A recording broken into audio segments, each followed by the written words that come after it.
모든 사람의 이름에는 그 이름을 지은 이의 간절한 바램과 미래의 소망이 담겨져 있습니다. 그것이 아버지가 지었든 조부가 지었든 마찬가지입니다. 옛날 히브리인들도 자식의 이름 속에 미래를 담아 비전을 담아 지어주었습니다. 그래서 그들의 이름은 예언과도 같았습니다. 성경을 보면 하나님은 한 사람의 미래를 바꿔주시면서 특별히 이름을 바꿔주실 때가 있는 것을 봅니다. 흔들리는 갈대라는 뜻의 시몬을 예수님이 처음 보시고 너 베드로다 반석으로 바꿔주셨죠. 정말 그 베드로 예수님과 함께 3년여 동거동락하면서 실수도 참 많이 했지만 초대교회의 든든한 기둥으로 서서 하나님의 교회를 세워갔던 것을 봅니다. 야곱은 사기꾼이었습니다. 그런 사기꾼을 하나님이 다스린다라는 뜻의 이스라엘로 바꾸셔서 그의 자손으로 태어난 12명의 자식들로 이스라엘을 형성하시며 하나님이 그들을 축복하신 것을 봅니다. 오늘 하나님은 아브라함의 이름을 아브라함으로 바꾸시면서 그의 인생을 새롭게 조명합니다. 오늘 저는 여러분과 이런 이야기를 함께 나눠보고 싶습니다. 우리가 계속해서 믿음으로 신앙에 승부했던 아브라함의 이야기를 함께 나누며 2015년 우리가 나가야 될 길을 찾고 있습니다. 이유는 아브라함이 시작한 하나님 안에서의 새로운 믿음의 여정이나 우리가 믿음으로 시작한 2015년의 새로운 한 해의 여정과 동일했기 때문입니다. 오늘 성경 1절을 보면 아브라함이 99세라는 것을 밝히면서 시작합니다. 바로 그 윗절인 창세기 16장 16절을 보면 이런 말씀이 있습니다. 하갈이 아브라함에게 이스마엘을 낳았을 때에 아브라함이 86세였더라 라고 말씀합니다. 즉 이스마엘을 낳은 지 13년이 되는 해이기도 합니다. 이스마엘이 13살 되는 해입니다. 13년 동안 사실 창세기 16장 우리 지난 시간에 보았던 이 말씀과 17장 사이에는 13년의 갭이 있습니다. 성경은 13년 동안 아브라함이 어떻게 지냈느냐에 대해서 아무 말 하지 않습니다. 그저 침묵합니다. 어떻게 살았을까요? 사실 우리가 계속 아브라함의 일대기를 살펴보면서 순간순간마다 하나님께서 말씀하실 때가 있었거든요. 근데 13년은 너무 긴 것 같습니다. 생각해 보니까 사실 지난 시간에 사레와 하갈 사이에 그 난리가 있었고 이스마엘 탄생으로 말미암아 참 어려움을 겪었던 그 아브라함. 인간적인 관점으로 봤을 때 아브라함 부부가 이스마엘이 자라는 것을 보면서 흐뭇해하며 지내지 않았을까라는 생각을 합니다. 그러던 어느 날 아무것도 이루어질 수 없고 되지 않는다라고 생각했던 그러던 어느 날 하나님이 나타나셔서 말씀합니다. 1절입니다. 아브라함이 99세 때에 여호와께서 아브라함에게 나타나서 그에게 이르시되 나는 전능한 하나님이라 너는 내 앞에서 행하여 완전하라 말씀하십니다. 하나님은 아브라함에게 오셔서 나는 전능한 하나님이라고 말씀합니다. 이상합니다. 왜냐하면 아브라함이 전능한 하나님을 모르는 게 아니었거든요. 갈대아 우르에서 자신의 친척들 또 자신의 부족들이 섬기던 그 기타 신들을 다 버리고 전능하신 하나님 찾아서 그가 그 여정을 떠났거든요. 그렇게 살아온 지 24년 100세 되면 이제 25년 동안 그렇게 섬겼던 하나님인데 갑자기 하나님이 나타나셔서 내가 전능한 하나님이다 라고 또 한번 상기시켜주는 것은 13년의 침묵에서도 알 수 있듯이 아브라함이 뭔가를 잊고 산 것 같습니다. 이제는 끝난 겁니다.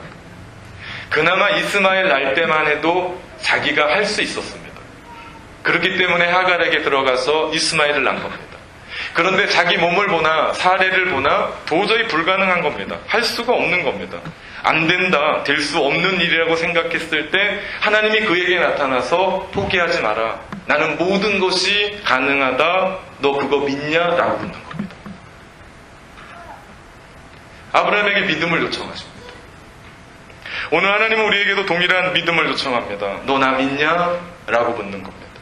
환경과 처지와 여건과 안 될 것 같거든요. 근데 인간적인 생각으로는 여기서 넘어졌거든요. 지금까지는 나는 지금까지 달려오는 삶 속에서 어려웠거든요.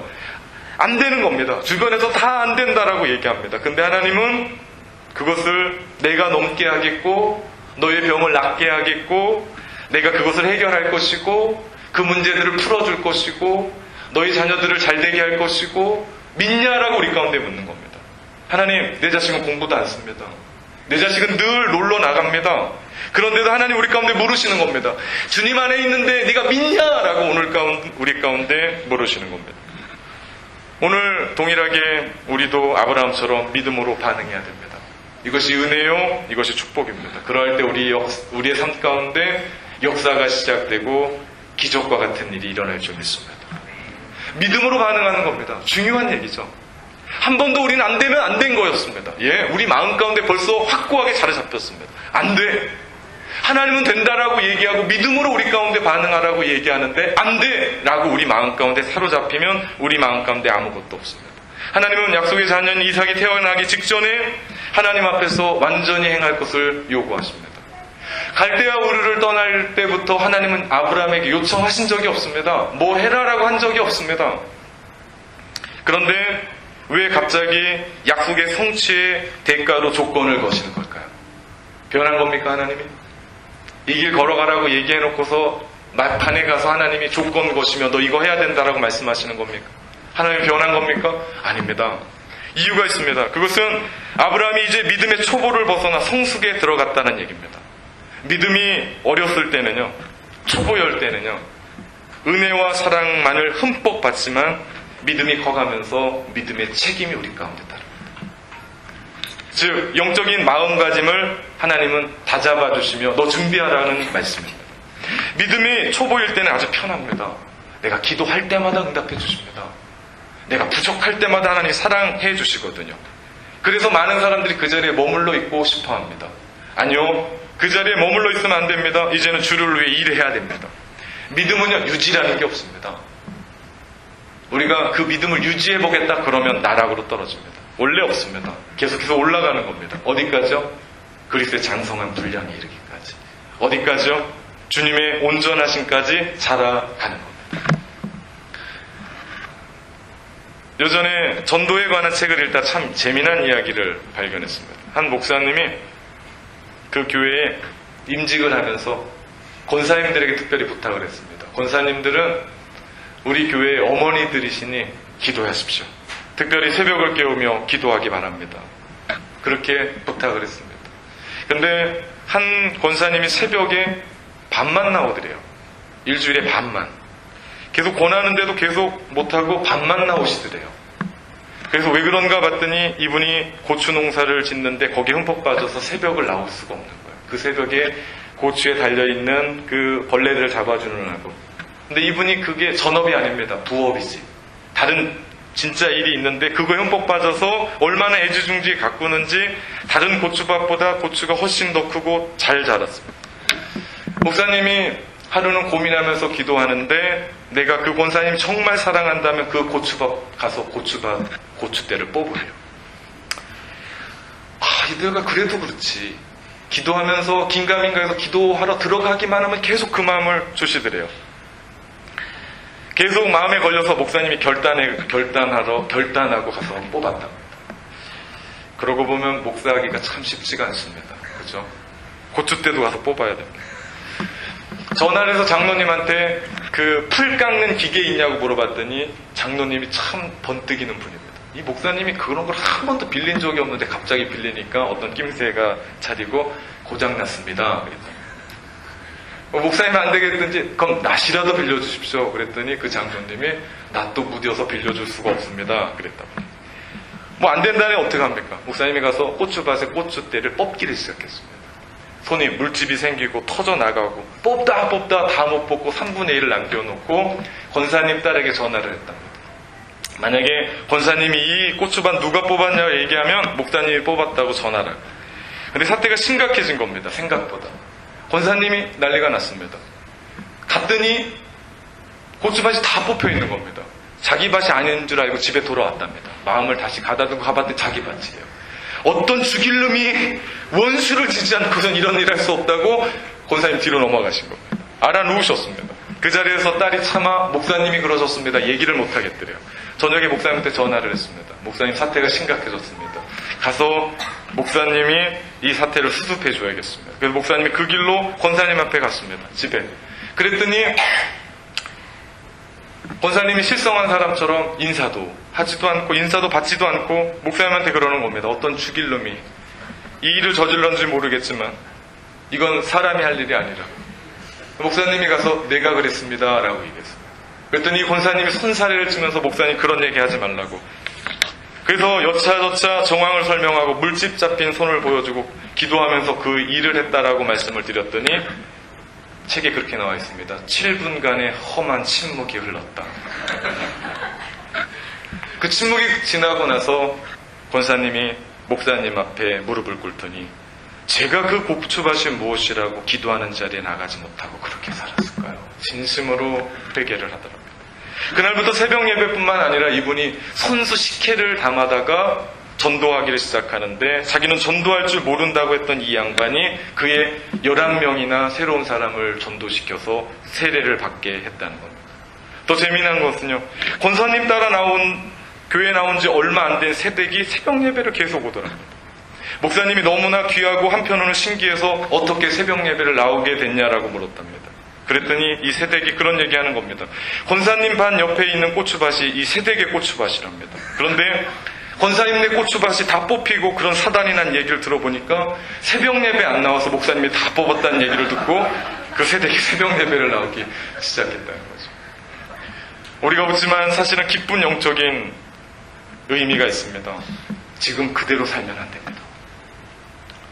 영적으로 하나님이 원하시는 삶을 살아야 됩니다. 하나님은요, 우리 모두가 성숙되기를 원하십니다. 오늘 하나님은 아브라함에게 나타나서 그런 말씀합니다. 너는 내 앞에서 행하여. 너는 내 앞에서 행하여. 무슨 말입니까? 호람되어 하나님 앞에서 살라는 겁니다. 하나님의 임재 앞에서 살라는 겁니다. 하나님이 항상 지켜보고 계시고 함께하고 계시고 우리와 동행하시는 것을 믿고 살아가라는 겁니다. 하나님과의 교제를 얘기하죠. 사실 우리가 믿는다라고 얘기하면서 우리가 얼마나 하나님의 임재를 그리고 하나님의 존재를 실존을 경험하며 살아갑니까? 우리가 세상을 살아가면서 하나님이 우리 가운데 함께 있고 우리와 동행하신다라고 하면 우리는 지금처럼은 살지 않을 겁니다. 아무도 없는 삶 속에서 그렇게는 안 살 겁니다. 편한 우리 가정에서 그렇게는 안 살 겁니다. 하나님 앞에서 하나님의 임재 앞에서 살라는 겁니다. 너는 내 앞에 행하여. 13년 만에 나타나서 하나님 말씀합니다. 너 완전해라. 너 완전해라. 이야기는요, 하나님만 바라보고 흔들리지 말고 하나님 앞에서 정직하라는 얘기입니다. 13년 전 아브라함이 육의 생각을 가지고 자신의 마음대로 저질렀던 하갈의 사건을 두고 말씀하시는 겁니다. 이제는 그러지 마라. 이제는 약속의 자녀 이삭이 태어나는데 더 이상 그렇게 살면 안 된다라는 이야기입니다. 하나님은 2015년 새로운 한 해 들어가 살고 있는 우리에게 말씀하시는 것이 이겁니다. 너 이제 변해야 된다는 겁니다. 과거의 사람으로는 하나님 일할 수 없다라는 얘기입니다. 교만을 깨야 되고 죄의 습관을 버려야 되고 너는 새로워지고 거듭나야 된다. 헛된 욕망 붙잡고 더러운 이득 붙잡고 죄에 가득 찬 과거를 가지고 하나님 앞에 나올 수 없다라고 우리 가운데 말씀합니다. 거룩한 마음을 가지고 나만 바라보라. 하나님 안에서 행하라. 너 진정으로 변해야 된다라고 오늘 우리 가운데 말씀하십니다. 오늘 주신 이 말씀을 주님의 음성으로 들으시기를 축원합니다. 변해야 됩니다. 신앙생활하는데 변화가 하나도 없다? 이상한 겁니다. 그러면서 하나님은 또 다시 언약을 확신시켜주며 이번에는 아브라함의 이름을 아브라함이라고 바꿔줍니다. 이제 진정으로 변화된 삶으로 살아야 된다는 겁니다. 아브라함은 이삭의 출생에 대한 영적인 의미를 제대로 깨달았어야만 했습니다. 축복받고요. 그 축복의 의미를 모르면 그건 축복 아닙니다. 하나님이 왜 나에게 축복을 주셨는지에 대한 진정한 의미를 깨닫지 못하면 그것은 축복 아닙니다. 아브라함의 뜻은요, 존귀한 아버지입니다. 이게 아브라함의 뜻입니다. 좋은 이름입니다. 한 가정의 가문의 좋은 아버지로 살아가는, 물론 괜찮은 인생입니다. 그러나 하나님은 그것에 만족하지 않았습니다. 고대 중동의 많은 왕, 많은 족장들이 아브라함의 후손들입니다. 그러나 하나님은 아브라함에서 아브라함으로, 무슨 얘기입니까? 모든 민족의 아버지. 아브라함 자신도 상상하지 못했던 축복의 파장이 시작된 겁니다. 하나님이 우리 가운데 축복 주시는 것은요, 너 잘 먹고 잘 살라고 주신 게 아닙니다. 우리가 생각하던 대로 요만큼의 축복을 주십시오 그래서 옛다 이만큼 주는 건 축복이 아닙니다. 축복은요, 우리가 감당할 수 없는 겁니다.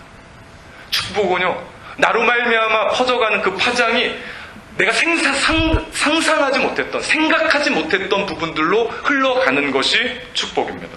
그저 한 인생 잘 먹고 잘 살려고 주시는 축복이 아닙니다. 아브라함의 가정, 부림의 한 가정이었던 그 가정에게 이삭을 주시며 기적과 같은 그 아들 붙잡고 잘 살아라는 얘기가 아니라 그 아들을 통해서 하나님이 약속하셨던 모든 민족의 아버지, 하나님의 축복의 통로를 삼으신 겁니다. 결국 놀라운 일들이 그 안에 일어나지 않습니까? 인류의 구속자로 이 땅에 오신 예수 그리스도가 그 후손에서 나오는 역사가 일어납니다. 놀라운 이야기입니다. 하나님이 우리에게 요구하시는 것은 이겁니다. 우리가 좋은 신앙인, 좋은 사람, 좋은 아버지에서 그치지 말고 하나님이 우리에게 주신 비전으로 더 큰 사람, 위대한 사람으로 서기를 원하신다는 사실입니다. 요즘 제가 읽고 있는 책 중에 하나가 톰 레이너의 좋은 교회에서 위대한 교회로라는 책입니다. 사도행전 1장에서부터 6장까지 리더십에 대한 이야기로 전개되는 이 책은 좋은 교회, 그럴듯한 교회로 남지 말고 거기에 만족하지 말고 정작 하나님이 주시는 위대한 비전을 이루며 영적 유산을 남기는 그런 아름다운 교회, 세상의 1%밖에 안 되는 그런 교회가 되어야 된다고 얘기합니다. 참 도전적인 책이었습니다. 도전이 되는 책이었습니다. 사실 참된 교회, 많은 사람들이 이야기하는데 좋은 교회라고 얘기합니다. 어떻게 소문이 났는지 그 교회 좋다라고 소문이 납니다. 이번에 남섬에 지방에로 내려갔는데 다른 교단의 목사님이 저에게 소문이 좋아라고 얘기하는 것을 제가 듣고 왔습니다. 좋습니다. 나쁘지 않습니다. 이대로 좋습니다. 그런데 하나님은 계속해서 우리에게 그냥 좋은 교회, 남들이 이야기하는 가고 싶은 교회, 괜찮은 교회, 괜찮은 성도들이 있는 교회, 이런 교회가 아니라 하나님은 하나님의 비전을 가지고 영적인 유산을 흘러보내는 1%의 교회, 하나님이 원하시는 그런 교회, 위대한 교회, 비전을 이룬 교회로 우리에게 도전한다는 얘기입니다. 그러기 위해서는요, 우리는 이대로 있으면 안 됩니다. 예전에 좋았던, 지금 좋은 이런 교회로 그냥 있으면 안 되고 하나님이 원하시는 위대한 교회로 탈바꿈하기 위해서 우리는 모험해야 합니다. 도전해야 됩니다. 그렇습니다. 아브라함이 아브라함으로 되는 것은 그냥 이름 석자 바뀌는 게 아닙니다. 녹자는요. 아브라함이 이제 옛날의 이름, 옛사람을 버려야 됩니다. 과거의 생각과 마음으로 하나님의 미래를 감당할 수 없기 때문에. 축복으로 가는 미래에서 가장 장애물이 뭔지 압니까? 괜찮았었던 나의 과거에 대한 추억입니다. 진짜 어렵습니다. 10년 동안 이렇게 울고불고 달려왔으면 됐지. 내가 더한 교회 만들어야 되나? 내가 지금까지 신앙생활하면서 좋은 집사라고는 얘기 듣고 좋은 사람이란 얘기 들었으면 됐지. 내가 더한 것으로 달려가야 되나? 이러한 괜찮은 생각의 옛 추억이 우리 가운데 있어서 우리로 하나님이 말씀하시는 미래로 가는 길을 막아버리죠. 세포들은 세푸대에 담아야 되는 법. 우리가 겪는 믿음의 갈등은 이전에 내 방식대로 하나님을 믿고 싶어하는 데서 비롯됩니다. 교회의 문제는요, 1%의 하나님이 원하시는 그런 새로운 교회, 위대한 교회로 나가는 데 있어서 가장 큰 문제는요, 이전에 성공했었던, 내 방식대로 해왔었던, 그대로 하고 싶었던, 그래도 괜찮았던 그 교회의 추억 때문에 그렇습니다. 이게 문제입니다. 그래서 한 개인의 갈등이 있고 교회의 갈등이 있는 겁니다. 하나님은 우리가 옛것을 버리고 새 사람이 되기를 원하십니다. 원하세요. 네. 아브라함은 이제 한 민족의 존귀한 아버지가 아니라 모든 민족의 아버지, 위대한 아버지로 모든 민족을 가슴에 품는 아버지로 살아가기를 원하십니다. 생각과 마음이 넓어져야 됩니다. 우리도 마찬가지입니다. 우리의 옛 이름, 옛 사람, 옛 삶의 방식, 나쁜 습관, 죄된 모습, 과거의 생각과 마음으로는 하나님이 만들어주신 새로운 미래로 결코 나갈 수가 없습니다. 하나님의 위대한 역사를 만들어 낼 수가 없습니다. 새 시대, 새로운 사람, 새 포도주는 새 사람, 새 푸대에 담을 수 있는 법입니다. 그러기 위해서는요, 가장 중요한 것은 언약의 성취를 받기 위해서 우리가 해야 될 책임이 있습니다. 그것이요, 순종입니다.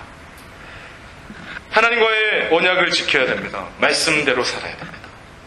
우리가 계속해서 아브라함이 살아왔었던 것은요, 말씀 붙잡고 살았던 겁니다. 그 말씀 떠나지 않았습니다. 여기에 순종하느냐 하지 않느냐는 우리의 삶의 성패가 달라져 있습니다. 나만 지키는 것이 아닙니다. 자손 대대로 지킬 것을 가르쳐야 됩니다. 그래서 오늘 본문에 보면 자손 대대라는 말이 계속해서 반복하며 나오는 이유가 여기에 있습니다. 만약 여러분 중에 처음 예수를 믿는 사람이 이 자리에 있다면 그 사람이 아브라함입니다. 그 사람이 아브라함입니다. 여러분을 통해 시작된 하나님의 축복은 자자손손 갈수록 놀라운 역사로 흘러가게 될 줄 믿습니다. 여러분의 하나님이 여러분의 자손의 하나님이 될 것이고 여러분의 손자의 하나님이 될 것입니다. 비록 내가 물려줄 그 어떤 수많은 유산이 없을지 모르지만 믿음의 유산 물려주면 후손들을 위해 최고의 축복을 받는 겁니다. 그들이 삶을 살아갈 때, 인생의 벽을 만날 때 주님 의지하고 살아가고, 그들이 넘길 수 없는 강을 만났을 때 주님과 함께 그 강을 믿음으로 건너간다면 우리가 그들에게 다 할 수 없는 그 어떤 것 주는 것이 아니라 최고의 것들 주는 것입니다. 자손들에게 물려줄 눈물의 기도, 믿음의 삶, 믿음의 유산이 있기를 주님의 이름으로 축원합니다. 이것이 우리가 이 자리에 모여서 땀 흘리면서 예배드리는 이유입니다. 자손 대대로 가르쳐야 되는 순종이 어떤 것입니까? 오늘 본문 9절과 12절 말씀해 보니까 하나님은 아브라함에게 언약의 증표로 모든 남자는 태어난 지 8일 만에 할례를 받으라고 명령하십니다. 이것은 아브라함과 그의 자손이 하나님의 백성이 되는 증표입니다. 하나님은 아브라함과의 약속이 매우 중요했기 때문에 날마다 이 약속을 상기하고 또 기억하기 위해서 사람의 몸에 흔적을 주셨습니다. 증표를 주셨습니다. 그것이 할례입니다. 할례 받은 하나님의 백성들은 그것을 보면서 나는 하나님의 백성이지, 나는 거룩하게 살아야지, 하나님의 뜻대로 살아야지 계속해서 되새겼을 겁니다. 거룩하게 옛사람은 죽고 이제 새로운 사람으로 하나님 앞에 서야 했을 겁니다. 사실 결혼 예식보다 중요한 것이 결혼 아닙니까? 똑같은 얘기로 할례 예식보다 더 중요한 것이 할례를 하는 마음 아니겠습니까? 진짜 할례는요, 마음으로 하는 겁니다. 마음으로부터 깊이 하나님을 사랑하고 그 사랑을 기억하고 믿는 겁니다. 마음으로부터 하나님을 사랑해야 눈에 보이는 그 할례 의식이 의미가 있죠. 형식만 갖추고 껍데기만 갖추고 그럴싸한 크리스천으로 살아가면 우리의 삶 가운데 변화는 어디 갔나 없고 마음 곳에서 울러나는 열정적인 믿음은 어디 갔나 없게 됩니다. 그러면 진실한 믿음으로 나아갈 수가 없습니다. 그러나 마음 깊은 곳에서 우러나는 하나님을 향한 그 사랑, 그 믿음이야말로 진실한 믿음의 표현이고 여기서부터 우리 신앙생활의 변화가 시작됩니다. 교회는 누구나 옵니다. 그렇게 생각합니다. 저는. 교회는 누구나 옵니다. 그러나 변화는 누구나 맛보지 못합니다. 여러분 신앙생활하면서 여러분 삶 가운데 가장 크게 변화된 게 무엇입니까? 손을 한번 꼽아보십시오. 나의 죄된 습성 하나가 끊어졌습니까? 세상적인 사고, 가치가 끊어졌습니까? 남을 사랑하는 그 사랑이 여러분 마음 가운데 충만합니까? 믿지 아니하여 지옥으로 가는 그 사람들 바라볼 때 여러분의 마음이 뜨겁습니까? 그래서 그들에게 어떻게 하면 복음을 전하고 싶은 그런 마음이 여러분 마음 가운데 있습니까? 구약의 그 할례는 신약의 세례입니다. 골로새서 2장에 보면 이런 말씀이 있습니다. 또 그 안에서 너희가 손으로 아니한 할례를 받았으니 곧 육의 몸을 벗는 것이요 그리스도의 할례니라. 너희가 세례로 그리스도와 함께 장사되고 또 죽은 자들 가운데서 그를 일으키신 하나님의 역사를 믿음으로 말미암아 그 안에서 함께 일으키심을 받았느니라. 아멘 말씀합니다. 우리가 예수님을 믿고 구원을 받았을 때 하나님은 이미 우리 안에 영적인 할례를 해주신 겁니다. 내가 예수 그리스도를 진심으로 믿고 나의 구주로 믿고 세상의 한 발, 교회의 한 발이 아니라 정말 주님 앞에 모든 것 다 드리고 전적으로 드리며 주님이 나의 전부입니다라고 고백하며 주님을 받아들였을 때 영적인 할례는 우리 안에 이미 시작됐다는 사실입니다. 그러면 옛사람으로 살지 않습니다. 그러면 옛 풍습으로 살지 않습니다. 그러면 옛 욕심으로 살지 않습니다. 왜냐? 성령께서 새 사람으로 변화시켜 주셨기 때문에. 그래서 성령으로 거듭난 우리는 하나님의 자녀가 되어 세상 사람들과 구별되어 살아갑니다. 성경 끼고 교회 오는 것만이 아니라 누구든지 그 사람을 보면 아, 이 사람은 크리스천이야 라고 이야기합니다. 그 사람의 생활 방식이 크리스천인 겁니다. 왜? 내 마음 가운데 벌써 예수 그리스도를 한 몸으로 이루어 나는 영적인 할례를 받았기 때문에. 신약시대인 오늘날의 마음의 할례는 성령 세례입니다. 이것은 성령 충만이라도 얘기할 수 있고 성령을 받으라는 얘기할 수 있고 다 포함된 얘기라고 할 수 있습니다. 성령 세례입니다.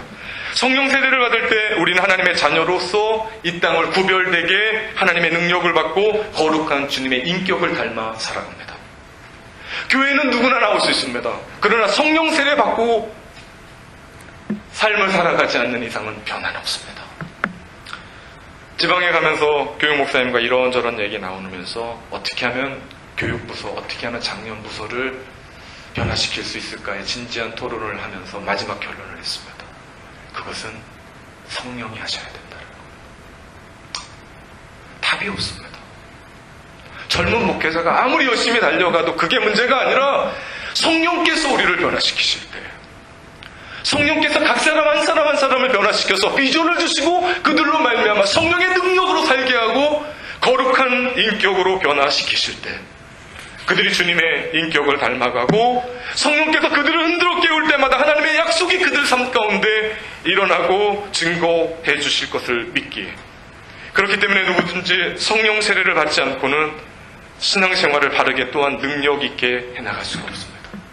올 한해 변화하고 싶으십니까? 올 한해 능력 있는 삶으로 여러분의 삶을 만들어가고 싶습니까? 이제 주님의 능력 안에서 여러분의 이름의 석자가 영적으로 변화하기를 원하십니까? 그렇다면 성령 세례를 받으십시오. 이때는 아멘 해야 됩니다. 성령 세례를 받으십시오. 성경은 말합니다. 너희가 회개하여 각각 예수 그리스도의 이름으로 세례를 받고 죄사함을 받으라. 그리하면 성령의 선물을 받으리라 약속하십니다. 이것은 성령 세례가 우리의 상태에 따라서 일어날 수도 있고 일어나지 않을 수도 있다는 성격이 아닙니다. 그리스도인이라면, 누구든지 그리스도 안에 있다면 어느 누구든지 일어날 수 있고 또 일어나야만 하는 사건입니다.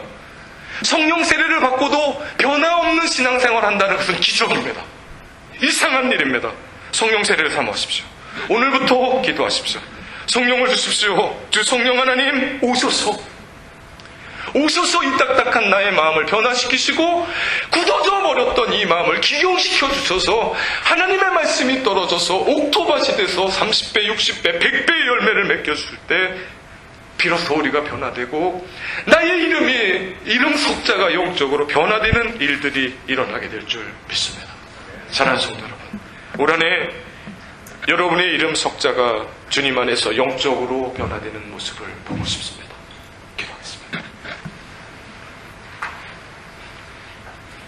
주님, 진정으로 변화하고 싶습니다. 새 시대 새로운 사람으로 새 역사를 만들어가며 주님의 새 보조를 담는 새 부대가 다 되게 하여 주시옵소서. 예수님의 이름으로 기도합니다. 아멘.